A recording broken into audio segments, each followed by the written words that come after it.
Good morning, everyone, and welcome to TSS. Such a summer day, and today we're going to have some showers because it's been very, very hot this past few days. So, hi, Tanya.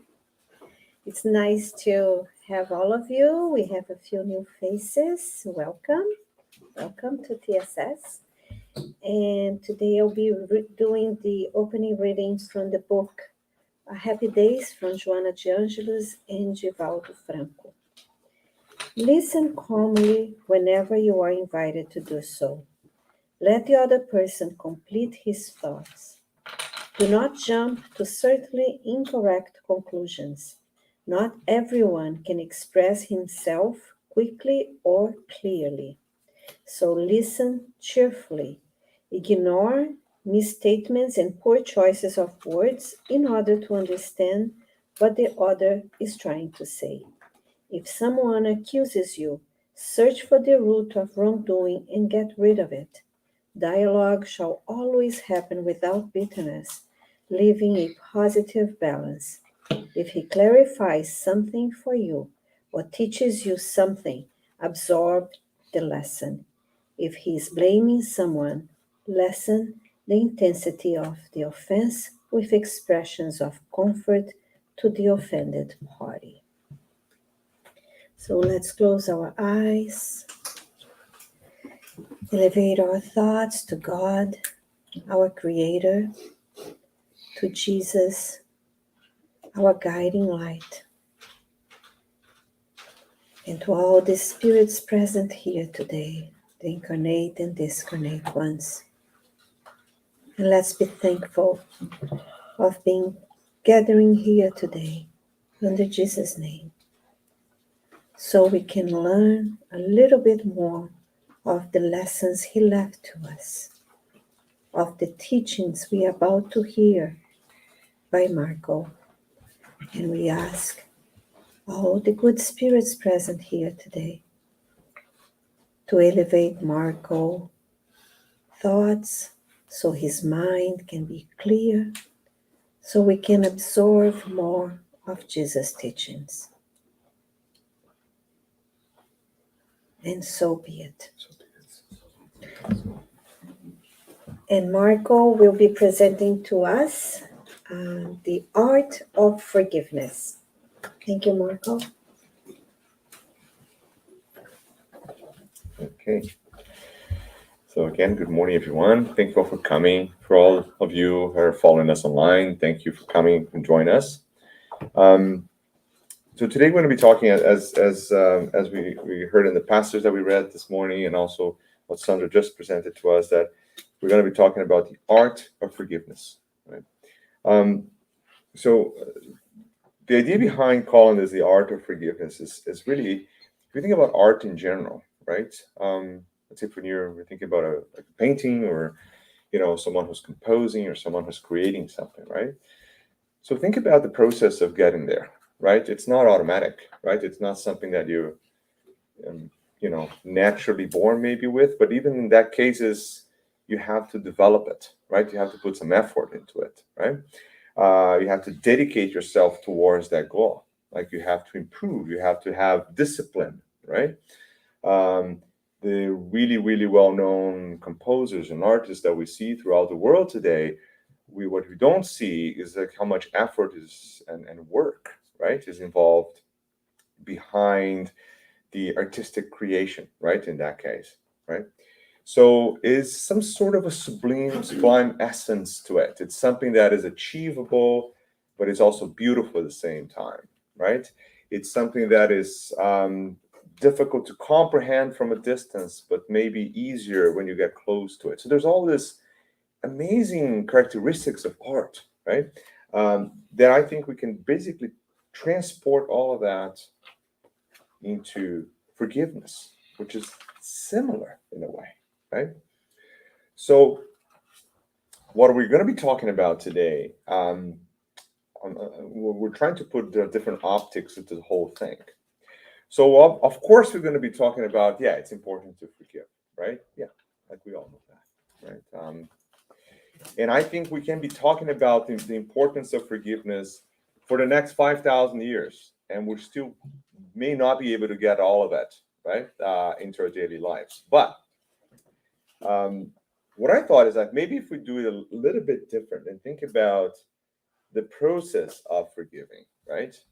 So we understand kind of the steps of what we have to do, maybe in the effort and the challenges and to reach that sublime, beautiful essence of perfection, right? Which is the basis of forgiveness. Maybe if you focus on that, it's going to be a little bit easier for us to bring it back to our daily lives, right? So I try to do that quite often when I'm talking in Spiritism, but also when I'm in my job and when I'm teaching at university. I really try to break down this concept in something that's a lot more tangible and like a different perspective, right? So let's see if we can do that today, okay? So starting with the basics then. So one of the sentences that I like a lot, like as an introduction to this topic is when Jesus obviously incarnated here with us, and he's going through the entire process in which he's being, obviously feeling this physical consequences, right, of this punishments of being a perfect spirit, which is quite that makes no sense, right? When you think about we as a society, what we were doing to him at that time. But he says, like the very last minute, right? He says, Father, forgive them, right? For they do not know, right, what they were doing, right? I think that is such a nice kind of wrap up to that story, right? At that tail end of that story, because what he's really saying is like, listen, see, look at what they've done. So he's telling us that, like, he's actually obviously, referring to projecting as a prayer to the Creator, but the reality is that he's talking to all of one of us, right? Because I'll tell you something interesting. So there you go. Those guys are really punishing physically Jesus as much as possible, right? And we know that the thorns, the this and that, the beating, the carrying the cross, and all sorts of things, all this bloody kind of painful images that we can possibly remember at that time, right? And then he comes to us and says, yeah, no, forgive them because they really don't know what they're doing. Obviously, he's not saying that, God, you got to forgive them. No, he's already forgave them before they started, right? Because Jesus knew already, like when he was coming, who was going to be involved in what and what was going to be happening, right? So he had all that plan already. But he's talking to us is that he's saying that you guys should forgive this too. And I'll tell you why. So Kardec, which is an interesting story. So Kardec, he goes into so there's a passage in this book very interesting called Letters and Chronicles by Brother X, where he describes by translate mediumistic by Chico. He describes a visit Kardec had to the Umbral when he was writing the Spirit's book, right? When he was partially separated from his body, he was kind of sleeping, right? He was taken there. So Kardec, so I think that was an important step of his preparation to write the book, because he goes into the Umbral. So obviously he's seeing all this dark imagery, right? Kind of physical punishment, just like, something that's really, really materialistic in a way, right? Smells and pain and fire and all those things that we can possibly imagine in an Umbral, right? And then he's asking he's asking, his mentors at the time, right, taking him, and he's like, so who are we going to be seeing here? So are we going to be seeing here the guys that were involved in the crucifixion of Jesus? Because if there's an Umbral, these guys are going to be there, right? Can't imagine something worse than that, right? The mentor's like, nah, they're not here. None of them. They're all gone. They've learned, move on, a long time ago, right? Oh, well, we're going to see the Roman tyrants, right? Those really horrible people, right? Caligula, right? We're going to see all of them. They're like, no, they're not here. They've learned, moved on. They're actually taking care of you guys by now, right? I know. Kardec answered that. So what about the persecutors of Jesus? Like, Like all the guys that really dedicated their whole incarnation to make Jesus suffer, right? I'm better going to find him here, right? No. Moved on, done. They didn't know what they were doing at the time. They've learned from that mistake, and they're way, way ahead in the evolutionary scale, right? And then he asked, so who's here? And then the mentor said, all of those that knew everything that Jesus told us, like knew God, knew the divine laws, the Christians, right? They're all here, just as they are right now, right? Because these are the people that knew exactly what the rules and everything was, and exactly, we got to forgive, we got to do all these things, and knowing all that, they had the responsibility of acting on it, right? And they're still stuck in that. They were not able to move on. These are the people that you're seeing here in the Umbral right now. The guys that you really thought were like doing the worst possible things, either they were really not fully aware what the consequences of what they're doing, or they've already moved on a long time ago, right? So that's kind of shocking to Kardec, right? As Brother X writes in the book, but definitely shocking for us, right? Because go back now to Jesus, what he's saying at the end is like, please forgive these people, right? They really don't know what they're doing. Please forgive. Now we're stuck on it as a society till today. There are other passages that are interesting, like similarly, if you think about spirits that were involved in the process of crucifixion, right, would still up to this day project this huge negativity towards them, right? And that, interestingly enough, is actually felt by those spirits till this day. Although those spirits are way, way evolved and ahead of us, right? Millions of years ahead of us in evolution, right? But it's still so stuck into that thing. We can't forgive. We cannot forgive. Like Jesus forgave them like ahead of time, right? Preemptively, we forgave them, right? And we're still stuck in that moment, right? We're still stuck in there at that time. So what are we talking about today? Exactly that process of like, how can we let it go, right? Learn from it and move on. That cycle. This is basic concept in psychology. This is a basic concept in your work. This is a basic concept in anywhere you go, right? Like if you're the type of guy in your job, get some sort of conflicting email and got upset about whatever happened in a meeting, and you don't let go, you're in trouble. You're gonna go, right? Because in a team, that does not work, right? So taking that perspective, like Spiritist perspective on that, for us now in relationships and life in general, it's very similar, right? So if someone somehow offended us or created a situation that we feel that impacted us negatively, right? So what do? We have a few options, right? So let's say option one, we got really, really upset, right? And we throw back at them exactly the energy that they threw at us, like a fight, right?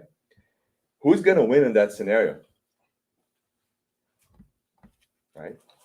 Think about it. No one. There are no winners in that scenario, right?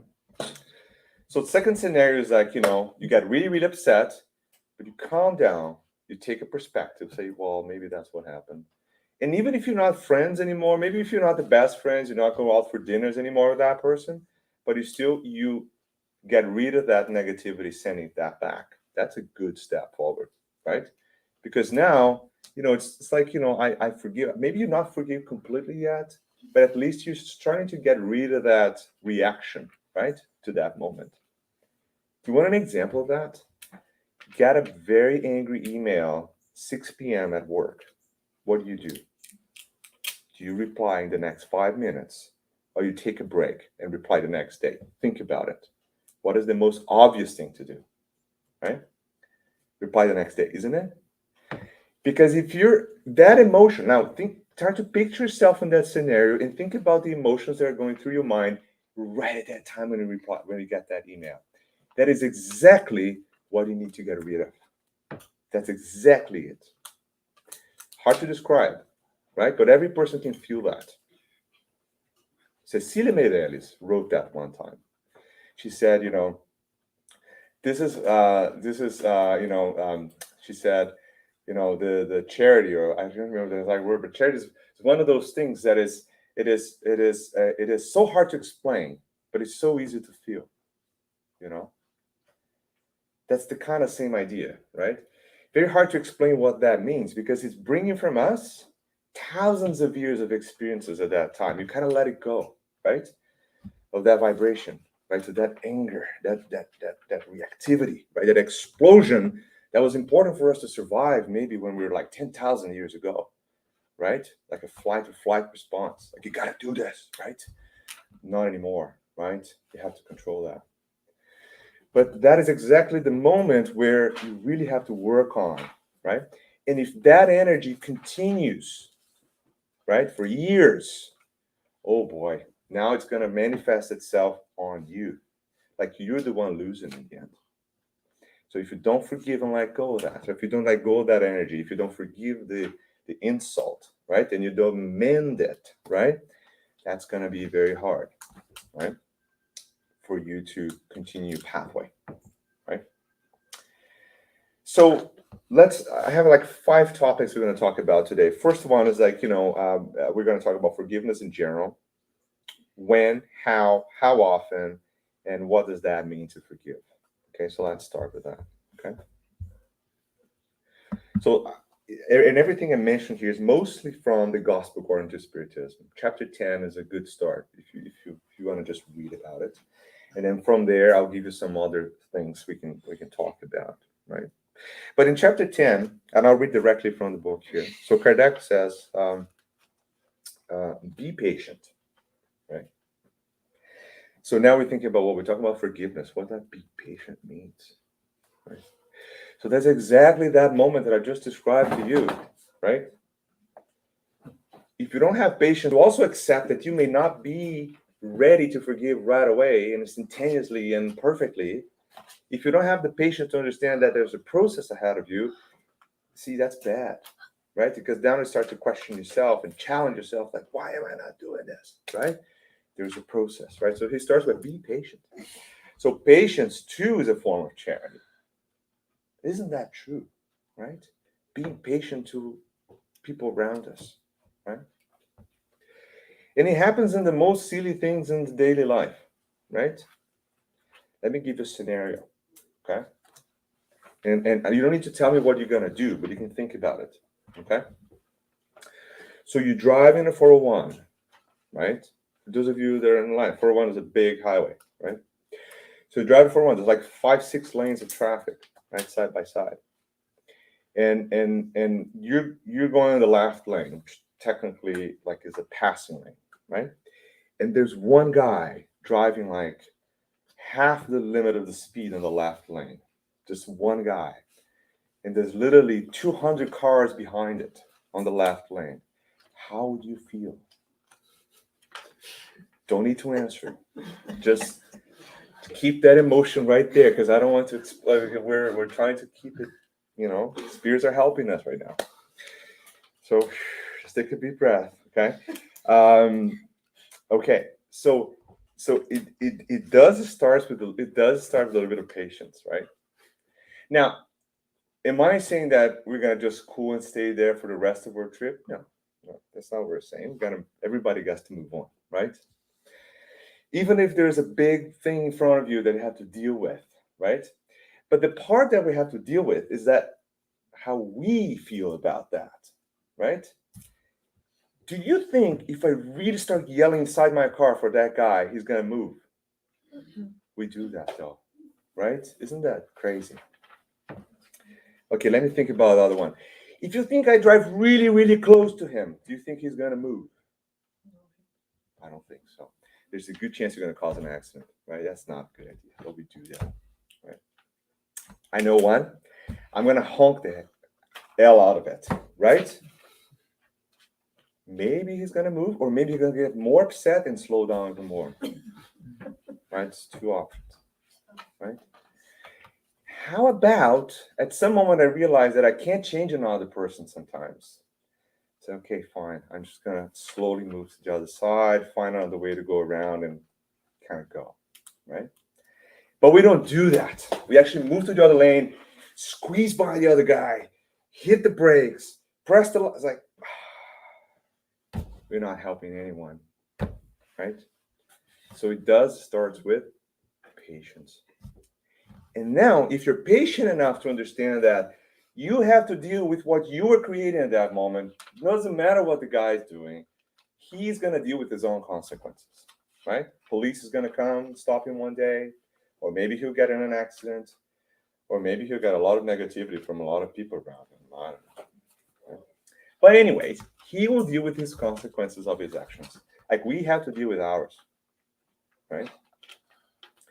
So starting with patience, that's the first step. Now comes the forgiveness part, right? That's a tough one, right? Because there's a good chance that our vibrations towards that individual are not going to be the greatest, right? I can tell that, right? So what does forgive means in that scenario? Does it mean that I have to make him stop on the right lane, get out of the car and say, "Boy, I totally forgive you for doing that"? Makes no sense, right? So the key element of forgiveness in that moment is not getting to that mode, period, altogether. Protect yourself from getting into that insane scenario where you're really trying to change something you can't change and get upset about it, right? That is really the essence of forgiveness at that time. And block that energy back to the guy. And maybe you can even get to one moment that you're going to say, "Dear Lord, may you protect this individual, because he may actually find himself into a very bad situation doing that. May you, God, the Creator, help in clarifying his mind that there are rules in place to prevent this type of behavior. And may you, Lord, protect everyone around in this highway, because everyone here has a family waiting to go home. And no matter how upset and angry people are when they're here, we all need to get there safe. So be it." How many of you thought about that when I gave you the scenario first? You just say, "Yes, I need to talk to you because I need to learn." Just tell me. I'm going to have a one-on-one session with you, because I don't, right? Because I'm not perfect. I'm far away from that. That's why I'm reading so much. That's why I'm here talking, because maybe when I'm talking here, I'm learning a little bit more, right? So that's all to talk about the patience part, right? And then Allan Kardec, going back to Allan Kardec, he continued, "There's another kind of charity, however, that is much more burdensome." Like if we thought patience was the first one, right? "And consequently more meritorious. So forgiving those whom God has placed into our path." That's the guy physically in front of us on the left lane, right? "To be instruments of our suffering, to put our patience to our test." So not only you got to be patient, but the second step of that process, which Kardec is telling us through the spirits now, saying, spirits obviously guiding him, but he's saying, much more than that, and much more burdensome and much more challenging than that, is actually realizing that this scenario is placed ahead of us to test us, not the other guy, right? He continues, and you can read this anytime as we're kind of, before bed kind of thing, because you're probably going to be connected to it. "Life is difficult, I know, right? It is composed of 1,000 nothings," like things that are routine, right? Daily things that happen all the time, right? "Which are just little pinpricks that end up hurting us." We can talk about relationships now, right? And see, the lecture is about forgiveness, right? But we're going to talk about that. Sorry. Okay, we're going to go tangentially now. So the little 1,000 nothings that happen on a daily life is it doesn't need to be a word or an action. It can be a thought, right? Because we can feel that, right? When you approach someone that has like a very negative thoughts towards you, you can tell from a distance, even before the person says a word, right? So how many thousands of nothings occur during our daily lives at work, home, whatever you are, wherever you are, that collectively act as like this little pinpricks. There's like you're constantly touching and bothering us, and to one moment we snap, and we don't know why we're snapping. It's like, oh my God, I don't know, I'm so stressed today, right? Because we're not paying attention to things that are happening routinely, like daily, little things, right? And we kind of push away a little bit in our mind, kind of pack it there, right? But we get bothered by it, right? But that's what the Spirit is saying, right? We must consider the duties imposed on us, the consolations and compensations we receive in return. And then we'll see that the blessings are more numerous than the sorrows. The burden seems less heavy when we look to heaven than we're broad bent towards the ground. Right? Oh, that's a big one. Okay. So he's telling us about, the spirits are now telling us, well, life is difficult. We know that, right? And not because it's unfair. It's because we did whatever we did to be in this scenario, right? And don't think too much about it because you may find something you don't want to know, right? But whatever it is, we are in the scenario we are right now. And there's all these things going on, all these tests, all the things that happen all the times, all the trials, because that's where we are, right? We are in this world that's still being tried. We're still going through expiations, right? And I know it's heavy burden. I know it's not easy, but the more you look up, in other words, the more you connect your thoughts to the Creator, right?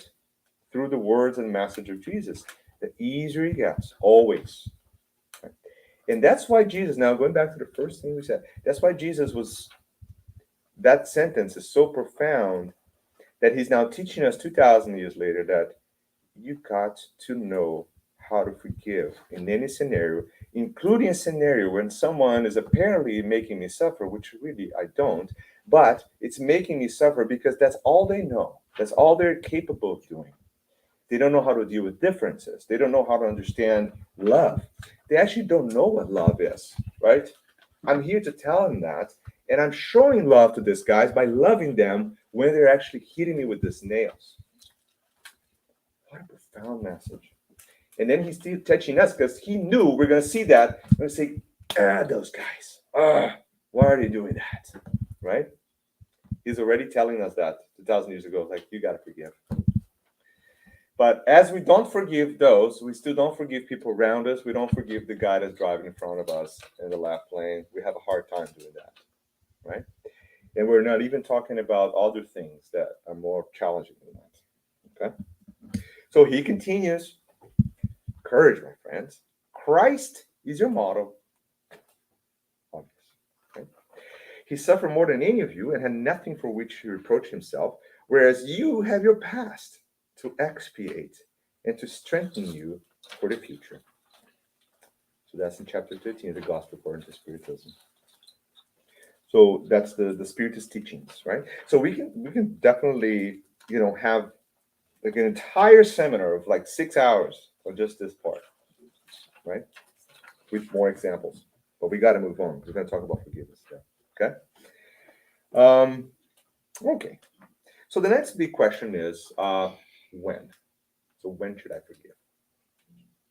And this scenario has obviously two options too, right? Let's summarize in two options. So you have an option where, you can just forgive right away and instantly. So you don't even connect to that negativity that you're creating, the angerness and everything that kind of isolates you from these energies that are flowing from above. Or you can kind of keep grinding it, right, for some time.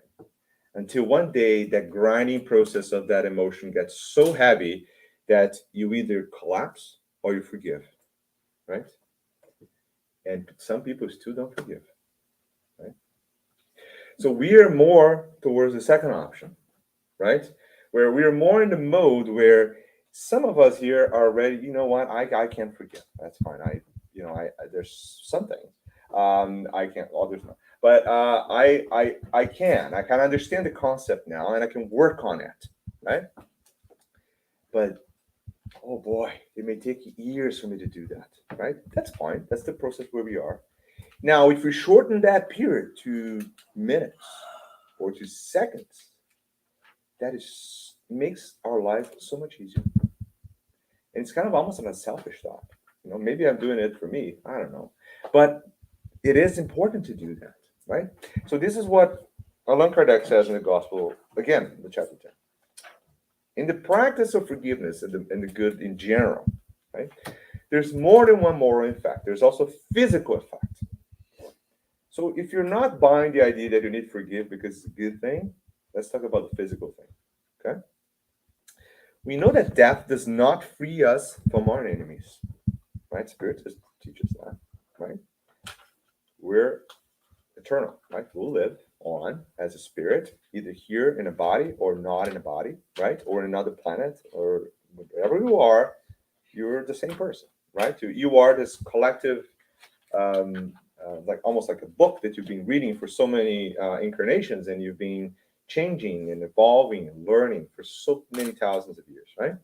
So consequently, from the point of view of one's future peace of mind, it is important to repair as quickly as possible the wrongs one committed against one's neighbor, and to forgive one enemy in order to eliminate before death all motives of dissension and all causes of ulterior animosity. So Kardec, incredibly wise here, is telling us, well, we are here in the spiritual center, so we kind of have at least a sense of what spiritism is in general. Some of us have obviously read a lot about it and know a lot. Some of us don't know much, but the basic principle is very simple, right? We also learn to follow the law of love, which governs everything. We also understand that we are eternal beings and we're always the same, no matter where we are here or not, or in the body or not. So, in other words, if I have trouble with someone, I got to act fast, because when we discarnate, the problem gets worse now. Because now I don't have all this body to kind of hide and protect my thoughts, and people don't really see things.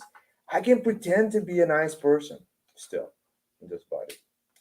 In the spiritual world, that doesn't work, right?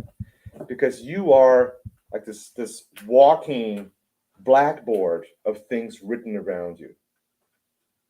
So the spirits are going to look right inside of you and say, oh, that's what you're thinking. Oh, man, that's it. I can't hide. I can't pretend to be another person. It doesn't work that well, right? And whatever that animosity was there between me and someone else, now it's like plastered on my face. So when I meet that person, it's going to be like, okay, now we're at it, right?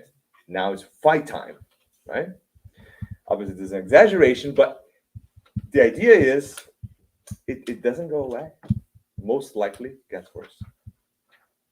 There's a very interesting book. It's called Eustachio. Eustachio is a book that tells like 14 incarnations of the same spirit.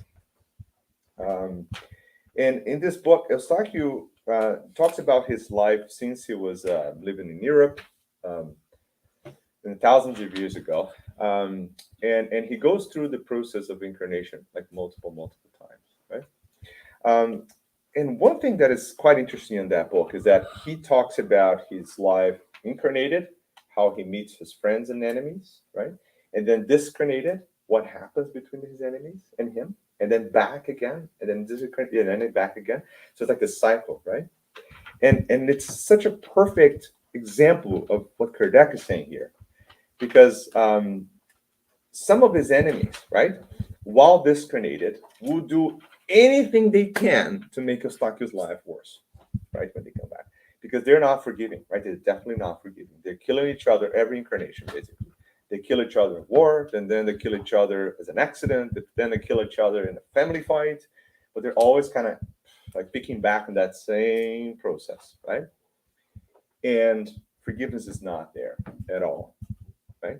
In this particular story of Eustachio, it took 14 incarnations for them to get over it, right? And then finally at the end, I'm not at the very end of the book, but then at the end, he comes in a way that he actually has to save the life of the other person. He does. And then when he does that, boom, that entire negativity kind of fades away between them, and they're finally grabbing hands again and walking together. Okay? So what Kardec is saying is very important, right? And it's a practical thing. So it's up for each one of us here, me included, to think about on a daily basis in a very objective way and say, okay, what are the things that I really have to deal with in this life? We should have a little understanding of what they are, right? And if life is perfect, again, I need to really talk to you afterwards because I need to learn that. But if there are issues in life that we gotta fix now, we need a plan, right? It doesn't mean that tomorrow I need to pick up the phone right away and say, hey, and try to fix it, because sometimes it doesn't work, right? There are problems that you can't fix with a phone call. And in that sense, you have to make some sort of amendments. You have to go a long way. You have to distribute back a really, really strong positive energy or action or thought or something towards that other side so you can mend that gap. Like Eustachio did, for example. He had to save someone's life, literally. Like Chico Xavier did, right? When the neighbor killed his dog, he went in there and bought something super nice, like a sewing machine to the neighbor, right? See, even that scenario, think about, we're talking about Chico Xavier. Come on. Like if the Chico had to have thoughts about buying, so how to fix and mend that problem, like consider me. Like, boy, I have to buy a whole city, right? It's like I have to literally, I don't know, maybe I'll have to collect 15 incarnations of buying stuff to get mending some of the stuff that I have in my baggage, right? Because Chico's a guy that coming in incarnated, he's already had a history as a spirit that is like, my God, he's so evolved. He's like so like there, right? But we can still do it, right? We can take from that what he taught us, like in a very practical way. Let's say, okay, what are we going to do today to really go after and fix these things that are hanging over our heads, right? That's what Kardec's saying, right?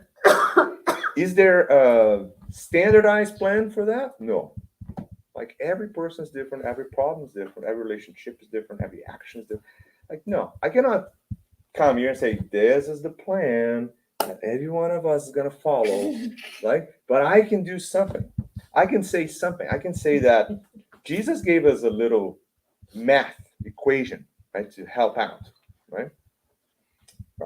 So if you consider the law of love, right, and for every, so if you have, let's say, like some sort of a negative thing that happens, it's like a -1, right? So you get -1 in the equation, right?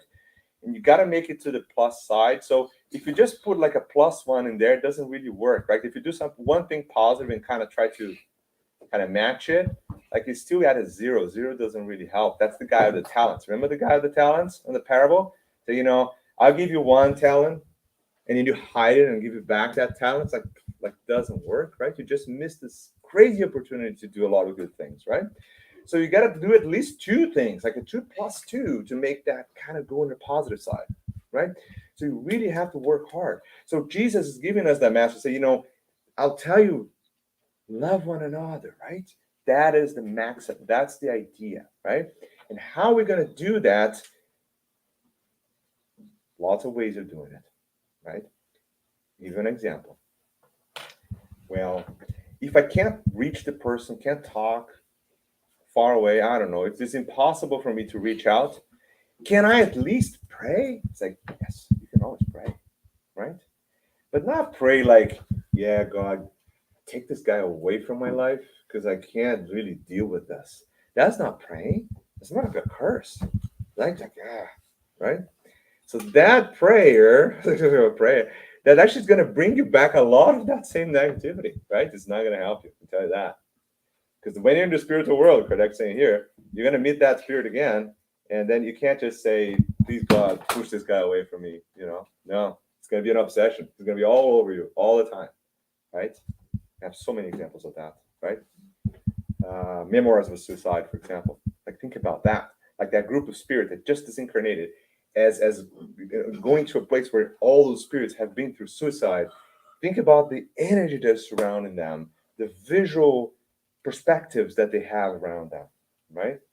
And even in that scenario, you can see this little bright peaks of light coming through to help, and how you can transform with one thought by the act of helping another person, right?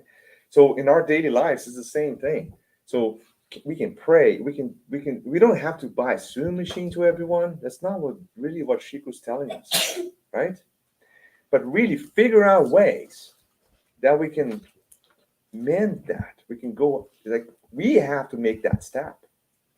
Like, how many times I'm having these meetings of fraternal assistance and helping people, and then I'm gonna hear this, but they don't call me. Like, they never talk to me.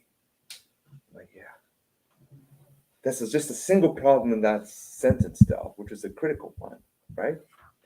So how many times do we try to reach out, right? None. So that's like, you're like equal, right? So both sides are not reaching. That's not an excuse, right? Oh, but it's impossible to do anything, whatever. So at least send good vibrations. Start with that, right? If you're starting to send those good vibrations, you're going to create a bridge. You're going to create a connection of goodness, right? Of positivity that may one day you're able to physically get together. Oh, but I cannot help that person at all. Like, zero impossible. Okay, fine. So help a lot of people around you. Start with that. So you can start to transform yourself to get to a point that you're so transformed that now you're going to be able to really, really forgive that other person, right? And that's for forgiveness too, right? How many times we actually are the cause of all these things, and we try to blame the other side?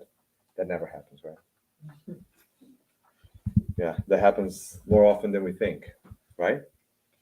So there has to be a two-way avenue, right? So that's the when.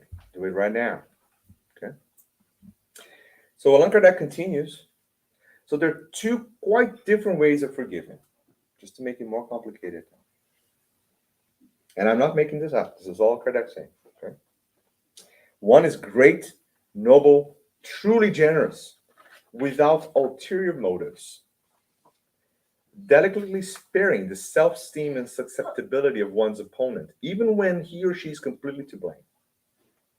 So this is a scenario where you truly and honestly forgive without causing any harm, without putting the person down, without other motives at all. So you just forgive, and that's it. You cut that energy right out of you. That negative energy, done. Right? It's not in you anymore. There's a second, though, by which the offended person, the one who thinks he or she have been offended, imposes humiliating conditions to the other person to make him or he feel the weight of forgiveness that angers instead of pacifies. I'll give you an example, right? So say, yeah, he done something, and then you call the person and say, person, I want to forgive you. But for me to forgive you, you gotta have to do this and that, and you gotta say this, and you gotta correct that, and then maybe then I'll forgive you. Like, you were just kind of some sort of a judge in a tribunal of the umbral, right? And you basically, without any moral concept embedded into your existence, trying to tell another person that they have to follow some sort of moral rules. It's like that the blind trying to guide, it's like, it just doesn't work, right? So that imposition of, like, I'm only going to forgive if, that sentence has to disappear, period, from the dictionary. Like, wipe that out of your mind, because that is never good. That doesn't take us anywhere. Forgiveness is coming from you. You don't have to ask for an action from the other side. So you forgive first. If the other person needs to mend something, do something, great, let them do it, right? You can talk about it, but your forgiveness cannot be conditional to things like that, right? If you don't go into that scenario with already kind of cleaned, you already forgave, that energy that you build up between you is gone and clear. If you don't go into that prepared like that, it's like there's no forgiveness. It's not going to happen, right? It's probably going to make it worse. right? Some people get offended, some people get upset, right? You're kind of feeding the cycle again, right? If the person offers his or her hand, it's not done benevolently, but ostentatiously. Like this is the guy that's like, yeah, I forgive you, my, whatever, right? So it's like you're forgiving just to show to people that you're a really good person. That happens quite a lot. That happens in spiritism too, by the way. So we're not immune to that. Right? In order to be able to tell that the whole world see how great I am, right? We're having that. Yeah, that happens a lot, right? In religious institutions, it happens a lot too, right? So in daily life and work, right? And like a lot of places, right? Because the true forgiveness happens in a place that people are not seeing. Like you don't even need to, like you don't need to tell anyone. Like if you have to call someone and say, I'm forgiving everyone today, I've been so good, right? That sounds like a president of another country talking about it. Like no one's ever forgave me so much in my life. No, stop that. Okay? Let's move on. Okay, how many times? That's the next question, right? So we know the passage, right? That Jesus said, no, he's like 70 times 7. It's like, in other words, being like endlessly, right? So he say, and Kardec speaks on that, and he says, no, not 7 times, but 70 times 7, right? That's what Jesus said. And then he continued, this is one of Jesus' teachings that should strike your mind the hardest and speak to your heart the loudest. Compare this verse of mercy with a prayer so simple, so concise, and so great in its aspiration, which Jesus gave to us, right? Which is the Lord's Prayer. And you will discover the same thought, right? Remember that Jesus will respond to Peter. So you shall forgive without limit. You shall forgive every offense as many times as is committed against you. You shall teach your brothers and sisters that forgetfulness of self, which makes them invulnerable to attack, evil behavior, and insult. You shall meek and humble heart without ever measuring your kindness. In short, you shall do for others what you want your heavenly Father to do for you. Right. Okay, let's take a break here. Yeah. So now we're trying. So what really Kardec is trying to tell us in this entire chapter, and basically the whole basis of Spiritism, is very simple, right? Is that if you don't take care of your basics first, right, it's going to be very hard for you to move on. I'll give you an example, right? So my 1.5-year-old, she definitely wanted to run downstairs when she was 8 months, right? Which is not the obvious first step, like when you're 8 months. So she walked at 8 months, and now at 14, she's now going downstairs, right? But now that she's going downstairs, she definitely wants to jump from the top of the stairs down, which some of these guys do, right? But she can't, right? So if she doesn't get the fact, and that's why we're teaching them, right? We teach them, right? To say, don't do this. We try to hold them, right? No, they stay there, come down. They don't have patience. They have patience. Upset, crying, yelling, like, oh my God, like, this is the worst thing ever done to my life. Someone has to hold my hand to go down the stairs. Don't tolerate this. I don't know what's going on. I'm just going to yell from here all the way down the stairs. And when I get downstairs, I'll be happy again. Right? Now, I'll take that to us now. Right?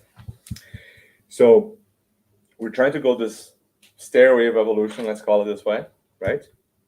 And then we're like, oh my God, I don't know why I don't have this. I don't have, my life. I don't know. I have problems in my life.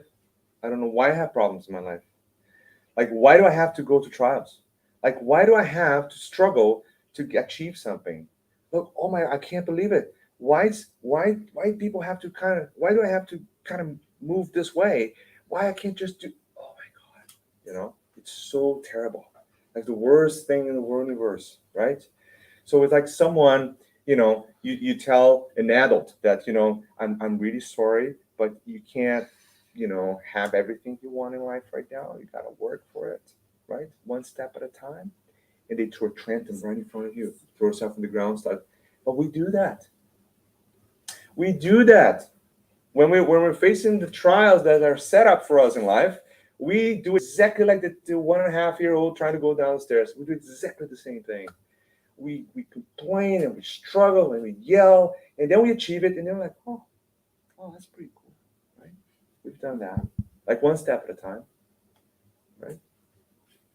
But we keep doing it nonsensically. Like for every single thing we do in life, we do the same kind of, oh, this is so hard, I can't believe it, right? And you can take that to little things in life, you can take that to big things in life. But we are kind of collectively behaving like a 1.5-year-old, spiritually speaking, right? So that's why when Jesus is saying this, he's basically telling us, guys, just like I do all the time, guys, stop. Just stop it, right? You need to forgive. Like, just forgive. Just like stop this blah blah blah nonsense. Like, I can't do this. Like, why I forget?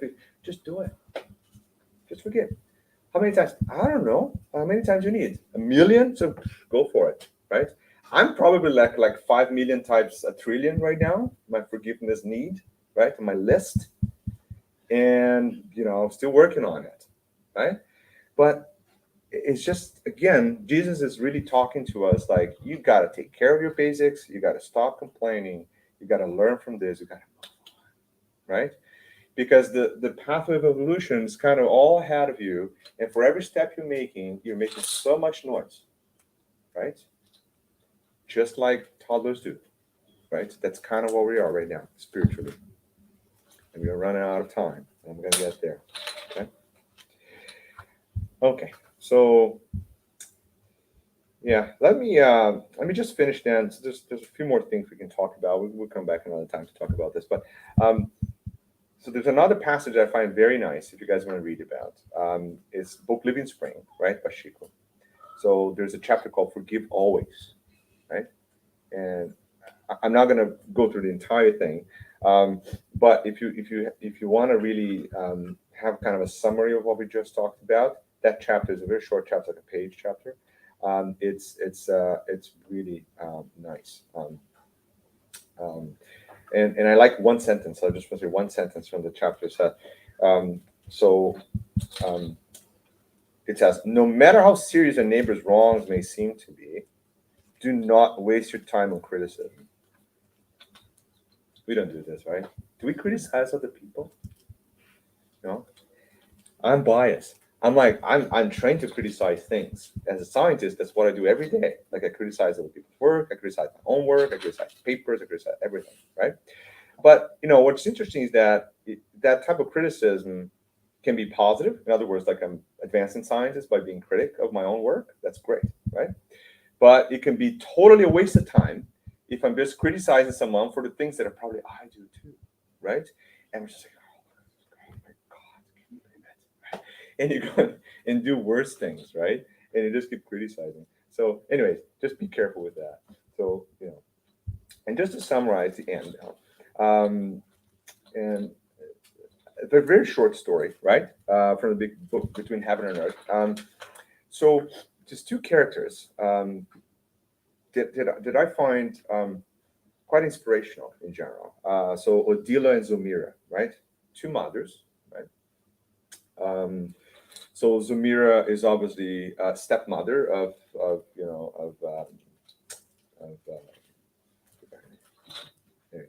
remember. And she's very sick. She's in bed, right? And she's being attacked relentlessly, right? By Odila. And Odila is the mother of, come on, remember, Sandra. What's her name again? The lady, Antonina. Antonina. Yes, Antonina. No. Okay. Anyway, yeah, I forgot. Okay, I'll remember. Yeah, I think it's Antonina. Yes. And she's asking for, so her mother's discarnated, stepmother's there, stepmother's really sick, right? And now she's gonna ask for prayer to help, right? She's asking for her mother to help, but actually her mother is the one actually causing the infirmity of Zumira, right? So her mother, Odila, is an obsessor of Zumira, right? Because Zumira kind of took over her house and her family. That's how she feels, and that's such an incredible story because it's so powerful, that image, to see how the lack of forgiveness, let's say it this way, right? Between these two mothers, which actually both of them loving and caring and trying in their own best to do things, that harmony gets disrupted by the fact that they kind of had this antagonic view, right? So Zumira, well, obviously was partially involved in Julia's death, which is another son's death, right, by Johnny. So obviously Odila knows that, and she's very upset. And also Odila is very upset because Zumira is now kind of, in her place, right, in her house, right? So when you start the book and reading about it, you think about Odila as like, oh, Odila is such a nasty, horrible person, right? She's all there, discarnated, like sending all this negativity toward the house, making a mess, right? It's a disaster. How can she do that, right? Like we do the same, right? But that's okay. That's another story. And then later on in the book, through some interventions, right? Odila is obviously taking to the spiritual realms to see her son Julio. She has conversation with mentors, right? She's seen the past. Now she's able to see the past a little bit and realize that Zumira and her husband, and every one of them, they were all involved before in another relationship, in another family. And she was herself also partially responsible for a lot of negative things that happened in the past, right? And now knowing that all that information, she completely changes, forgives everyone. And now she is the benefactor or the immediate helper of the entire family.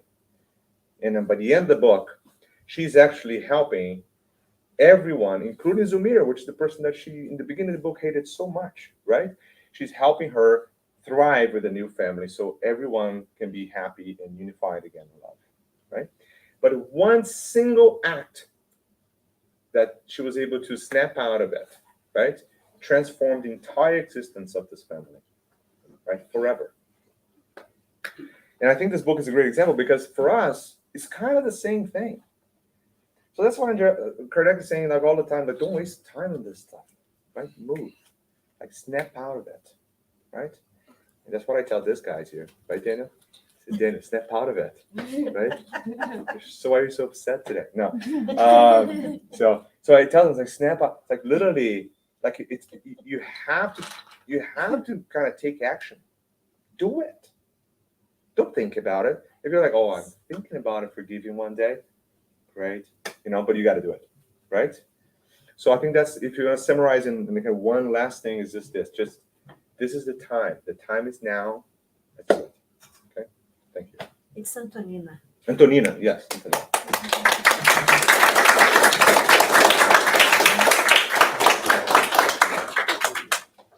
Thank you, Marco. Yeah.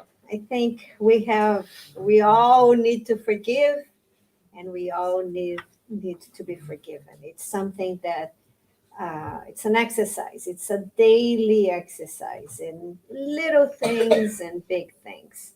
So the big things we tend to postpone because it's too much for this lifetime. If we can just do a little bit, it's gonna help us on the next one and have a better relationship about ourselves and the other people too, right? Because it's a heaviness that when we don't do it, we carry ourselves. And in a way, the other person will also feel it because it's the energy, even if we don't say two words, but the energy that we are sending to the other person, she's gonna feel it. And then we are just feeding this, and sometimes we don't want to be even close to the other person, but when we do that, we bring the other person close to us. So it's that's energy that we connect, and it's not a good energy. And as Marco said, it's the greatest opportunity that we have to really trying to transform this problem in this lifetime as much as we can. We're not perfect, but we can do it. Maybe we don't say anything to the guy that is slowing down us, but we are sending him that energy, right? We say, oh, for God's sake, just move it. And guilty as charged. But anyway, thank you so much. And we're going to open now for questions or comments. Anyone? I do. Thank you. how can I know that I forgave someone? Like, I have a situation with my father. That's when the first start. And I thought in my mind that I had forgave him. Like in my mind, okay, it's all done. We are good. We settled down. But then I saw him doing same stuff that he did to me, to my brother, and all that kind of thoughts, Yeah. you know, Yeah. showed up again. And now I don't know Yeah. if I forgave him or not. Yeah. I don't know actually Yeah. what happened Yeah. or what to do. That's a great question. So, I mean, if someone didn't hear, is that, what happens if you kind of think you forgave someone, but all of a sudden you're exposed to a scenario where that entire emotion set comes and kicking in again, and you have questions about that, right? So this is probably one of the most common things that ever happened in forgiveness, basically, because I told you it's a process, right? So as a process, there are steps to it, right?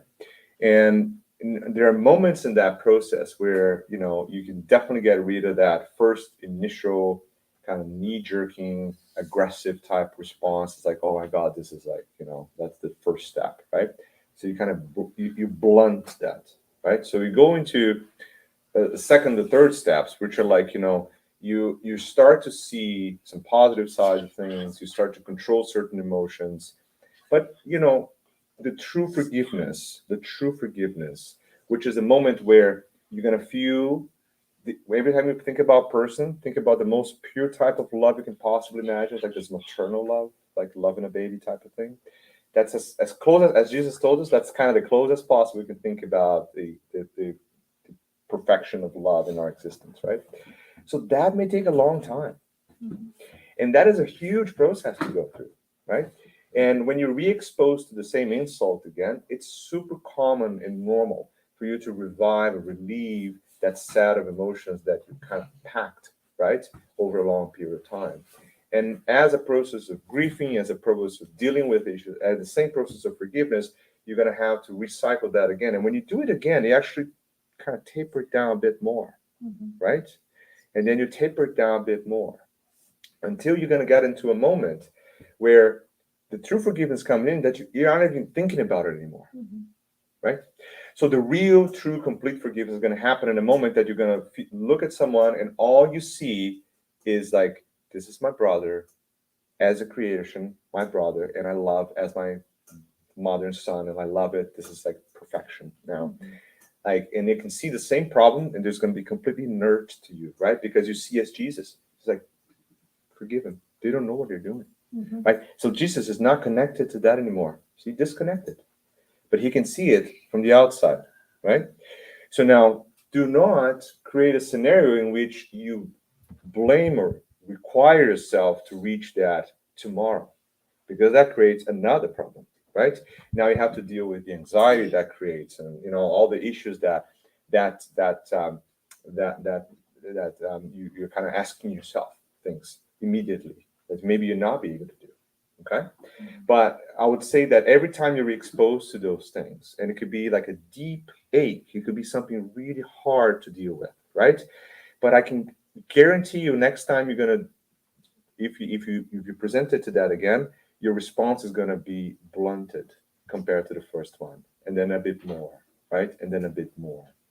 And maybe you're gonna go through this in this life, and that's it, right? You're gonna deal with that. Maybe you're going to have some adjustment. It's still going to come back next time in another situation where you're going to feel that again, but now you don't have that energy again, right? And you're finally going to be able to go through it and say, okay, forgive him. He doesn't know what he's doing, just like Jesus did, right? How long it takes. For some people, 14 incarnations, like Eustachio, like 1,700 years, right? To deal with one thing, right? For other people, maybe more easier because they've been through it a lot, right? When you see the spirits in the books and all that, the spirits that are like, oh, they forgive right away, immediately, right at that time, and they get the cure, they walk away. No, it's not happening there. That is the effect of like 5,000 years of evolution of that spirit. So they got to that moment, they're cured, they're fine, they're happy, they walk away, and I forgive everyone. You don't take that as an example of what we do all the time, it's impossible. That is the end result of a very long road. So you're in that road, right? And take it. Like if you take a tiny little bit of decrease in your emotions when you deal with the consequences of what's happening right now, take that. That's positive. I take it. That's great. Now let's move on to the next, and the next, and let's do better now next time, right? And we'll all get there. That's the good news, right? We can tell everyone we're all gonna get there, right? I just want to add something. 2 things: expectations from him and from you, from her and from you. What are my expectations? Do I expect myself to just to forgive right away, or no? Am I good or am I bad? So there is all those expectations. And then from the other person, is the other person should be doing this. The other person shouldn't be doing this. So when we put all of these 2 together, we have to act like Jesus said, forgive them. They don't know what they're doing.